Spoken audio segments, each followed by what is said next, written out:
Hello and welcome to That Showbiz with your host, Hannah Ranko.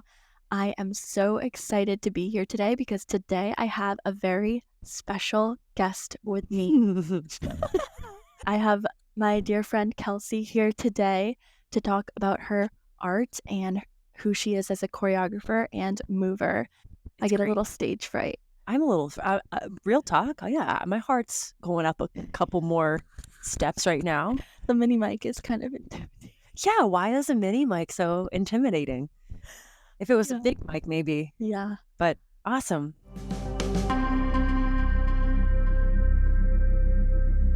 Okay, so Kelsie, the first thing I would like you to do is introduce yourself, who you are as an artist. All right. My name is Kelsie Steil, and I'm a choreographer and dancer here in Maine. And that's what I do. And I'm also a full-time Pilates instructor. And I'm excited to be chatting with you today about my work. And yeah. Thank you so much. I'm very excited. So, we met doing a project in around 2019 with Ballet Bloom, directed by Rose Hutchins. And we did a duet Yeah. in a park, and it was awesome. It was. It was called Atelier, and it was so nice to move with you. I remember feeling so honored to be moving with you and so inspired by you. Thank you. I was like, who's this quirky gal? Oh, yeah. And then Kelsie hired me to do a dance film for her called Mr. Mind, Mm. and it is brilliant. We had a lot of fun Yeah, in it the was good. rehearsal process.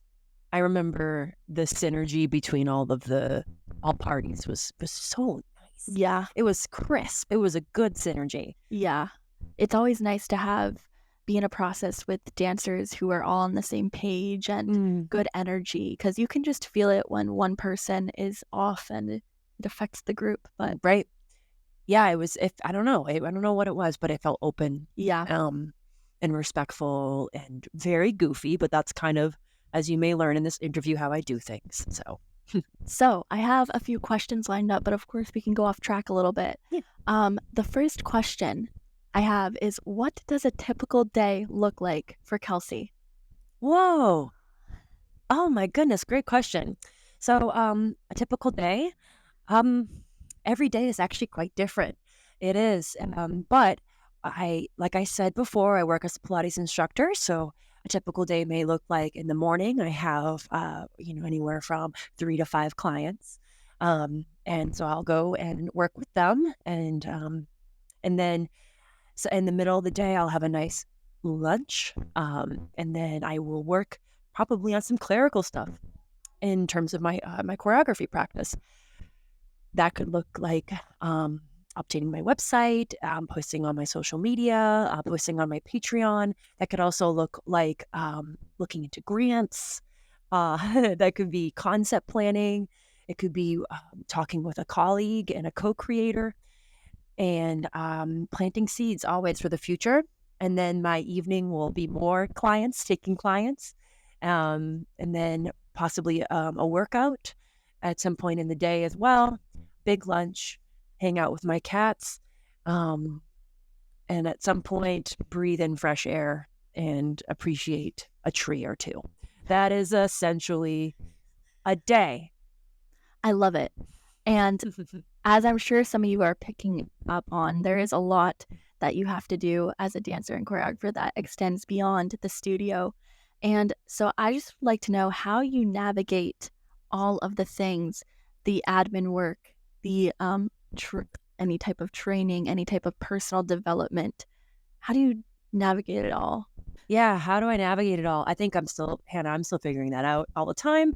I am organized. So, I have an agenda book. It's very precious to me. Um, I get a nice agenda book every year. That's the first step. Um, from there, I I use I use the internet, meaning my website, my social media, as a way to archive and stay focused. Um, it may seem at times, oh, they're just this person maybe is just trying to show what they're doing. That's part of it. It's also a great way for me to keep track of where I'm coming from, where my work has been and where I want it to go.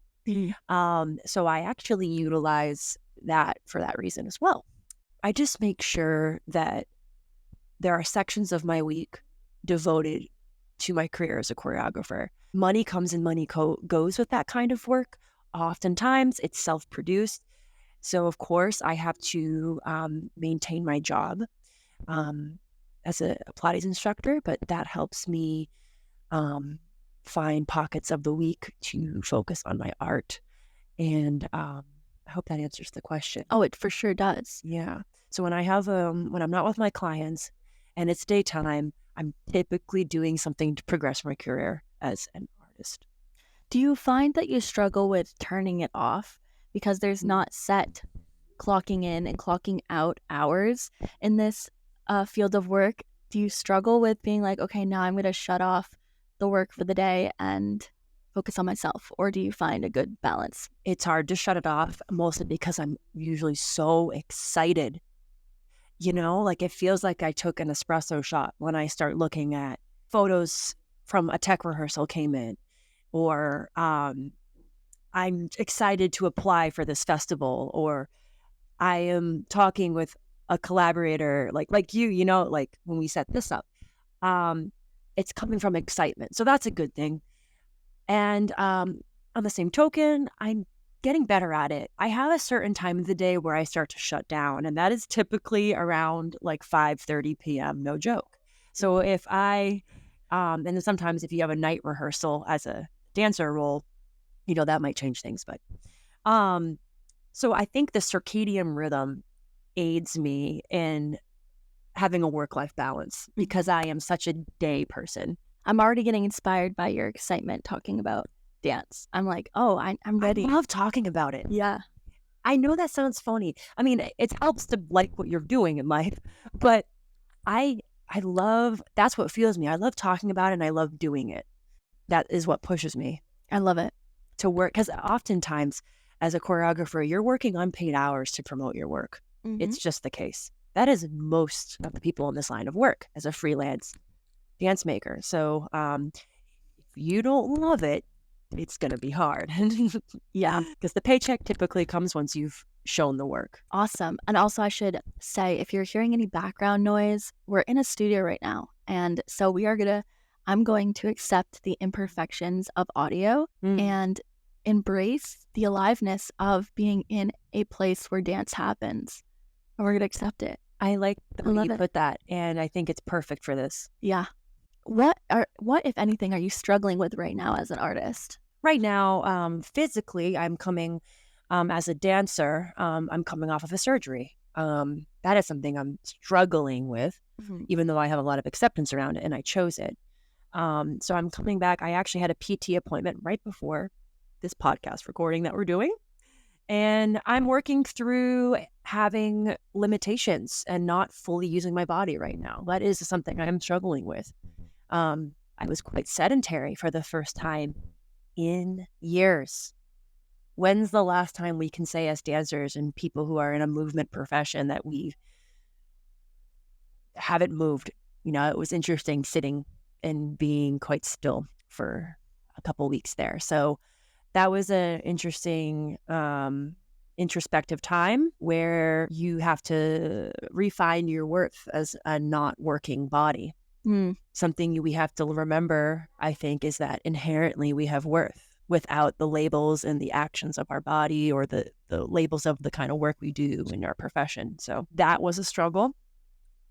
It was not easy. And I'm also grateful for the privilege of having my body helped and worked on. So it was a foot surgery. So do you have any advice for dancers who are facing any type of physical restrictions or anything like that, how to get through it mentally or even just physically? Yeah, I feel like I've learned so much. So I would say have resources in place and call upon your friends. They want to help you. I had a different friend each day come make me lunch. That's so nice. It was beautiful. I felt so loved. Yeah. People love you. Don't forget that. And it's not a burden to them. It's not a burden. And actually, they're excited to help you. Yeah. It makes them feel good. I'm saying that as like a thing that I've learned, right? I'm not like any expert on this at all. And then, yes, and remember that possibly this limitation that you're having is a new way to investigate movement. Mm. You can have a section of your body that's restricted and still be a valid artist and mover. And I have, under the tutelage of Michaela Knox, who is a dance ability master teacher, going into just all bodies moving, your body is valid in and of itself. You are a creator. And so a lot of the work that I have had the pleasure of doing with Michaela Knox and working with All Abilities Dance is like, yes, you can, movement pathways are different for every body. So just kind of restructuring what is a valid body. What is a body, really, even? I know that's getting kind of metaphysical, but anyway, yeah, if you're recovering from surgery, you might have a lot of thoughts like this. So, and then another thing is that in your recovery time, possibly use it as an opportunity to work on other things within your dance or choreography practice. Maybe it's time to look through old work and honor your achievements. Maybe it's time to make a couple calls and reach out to collaborators that you have missed working with, or maybe it's time to do other things for a little bit that don't involve the body, because so much of this work doesn't involve actually moving in a studio. Yeah. Can you tell me more about your work, Rummage Lane, and your collaboration with Hannah Haynes? Yeah, I can. Oh my goodness. So Specific. Rummage Lane is a dance theater piece that is full length.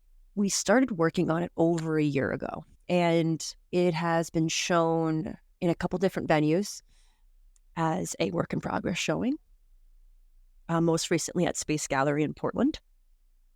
And in about a year, Hannah and I will be showing it at Space again as the premiere, and we will be going on a New England tour of the work. Rummage Lane is a study of memory. It is a study of how people congregate in space, in particular, a dining room. It is a piece that leans into the tropes of theater. It is quite gestural, and there is a difference in the way that our characters operate around how we protect, preserve, admire, and utilize cherished heirlooms. So my character doesn't revere those items in the same way that she does. She is very delicate when her touch with them. She'll stack them. She'll admire them. My character, as you'll see if you come see the show, treats them quite differently. That's all I'm going to say. How did this work come about? There's so much I could say about this, honestly, but how did this work come about? I brought this to Hannah Haynes because I wanted to see what it was like when we explored relationships with objects. Not so much the shape of objects as much and what they are on their own. So it's more of a modernist, not a postmodernist approach. So it's dancing with the memories that occur in these spaces. So this world of the piece is comprised into two areas. There is a dining room and there is a cellar, basement. And the way we behave in these spaces is quite different. So I brought it to Hannah Haynes because I have been hired by her in the past. And she is a very intelligent and intellectual and strong mover. She approaches dance with an intellectual mind, as do I. We have also a very strong friendship, and we're very different from each other, but I mean that in the best way. So long story short, we've made this work together. I had this idea. I brought it to her. She helped me get it off the ground. And I'm very proud of us. And I'm very excited to see where this work is going. And yeah. I love it.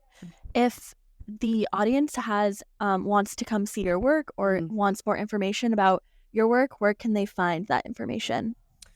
Yes. So I would go to my Instagram, Kelsie Steil Choreo, and my website, kelsiestylmovement.com. And I also have a Patreon, patreon.com/Kelsie Steil Choreography.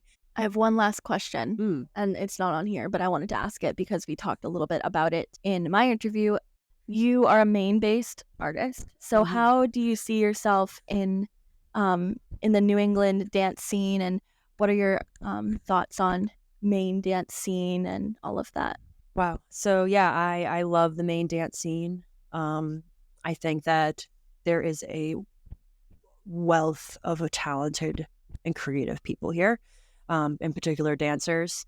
How I see myself as someone wanting to. I see myself as someone wanting to create here and tap into the talent here. I see myself as creating high concept dance and dance that is visceral and that impacts an audience.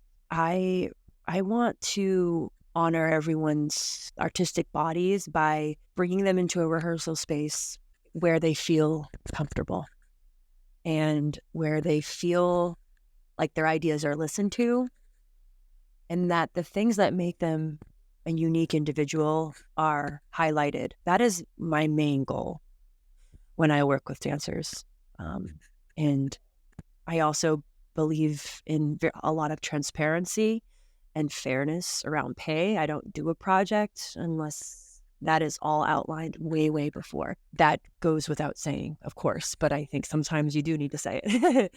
I am really interested in what makes dancers individuals, not so much having them conform to my idea of a body and how it moves. I almost like, I have the choreography, I have all the research done, all the concept, I said it, but then however they are doing it, I want to almost embellish upon it. I want to embellish upon it.